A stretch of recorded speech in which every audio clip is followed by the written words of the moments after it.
Thank you, Mr. Chairman. Judge Wise, why don't we start with you? Until earlier this year, you served on the board of the Alameda County chapter of Girls, Inc. Now, this is an organization that seems to do some good things, helping disadvantaged girls, but is one that's also taken some radical positions on sex, on gender. Girls, Inc.'s definition of gender states that, quote, a girl is a young person who identifies as a girl, regardless of her assigned sex at birth, or who identifies as a girl while exploring gender identity or expression, close quote. Do you agree with this definition? Good morning, Senator Lee. First, I will say that I believe what you're reading from is a policy regarding Girls Inc. National, which I think might be out of New York. My only role has been in the limited capacity in Alameda County, where I am. I have no familiarity with the remarks that you made. I'm not familiar with those comments. You agree with them? I mean, what I know of Girls, Inc. is that it focuses on girls in our community, primarily starting at kindergarten for literacy. Do you share the view expressed in the statement? I don't have any opinion about those particular remarks from Girls, Inc. National. We've heard from many women, many of whom are sexual assault survivors, parents of girls, about the physical and psychological risks of being forced to share bathrooms, locker rooms, other facilities with biological males. Mm-hmm. Now, this concern is far from being just hypothetical.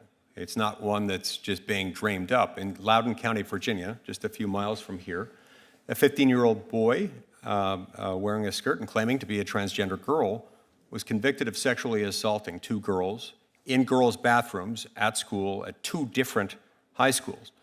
Now, the schools allowed him to be in the girls' bathroom because of the same bathroom policy that, from what I can tell, you seem to have advocated for. Now, have you considered how your advocacy and the positions you've taken on this front might adversely affect girls? First of all, I will say I think there might be some confusion about the article that I wrote. The article that I wrote took no position about who should be able to use a bathroom. Everyone should be safe, including girls and women in all bathrooms, in locker rooms, everywhere. All of us should be safe. I care very much about the rule of law. I wrote nothing about people who are gay or straight or transgendered at all. My article had nothing to do with that. Well, here's one of the things you say in that article. This is going back to the Time magazine article.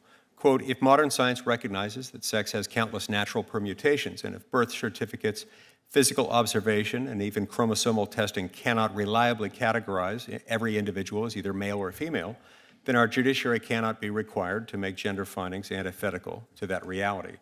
Could that not be extended to cover the kind of situation I described in Loudoun County? In other words, if you've got a bathroom policy that says that if you are a biological male and have been identified as such because you have male characteristics, you may not use a female bathroom. I'm not sure if you were here a moment ago when I was speaking to this issue. My very limited concern were about children at the moment of birth who a doctor cannot properly assign as male or female. I understand that, but I think you would agree the quote I just read to you goes well beyond that.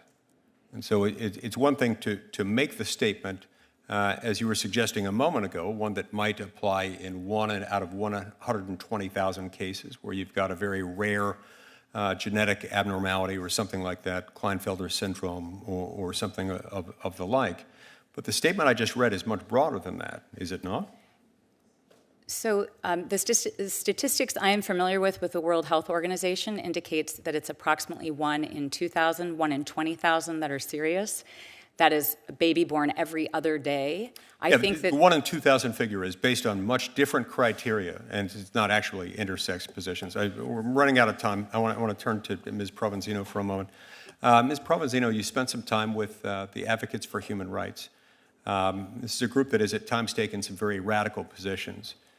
Now, among other things, they've made statements suggesting that they see their more conservative neighbors as oppressors, stating, quote, today's anti-transness and anti-queerness is largely rooted in Euro-American colonialization.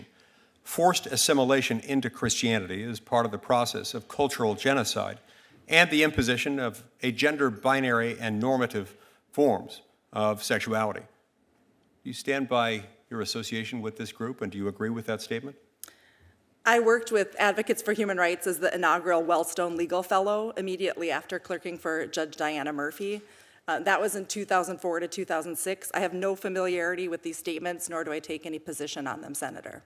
Okay, so you don't disagree with them now. Let me just ask one more follow-up question. I'll be done. The same group has made some other statements touching on things within the state of Minnesota.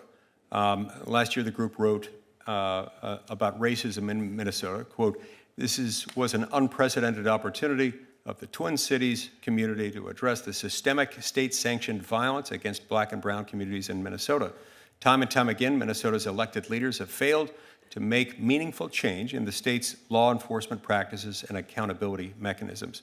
Now, do you believe that the state of Minnesota and its elected officials are fostering state-sanctioned violence against ethnic minorities?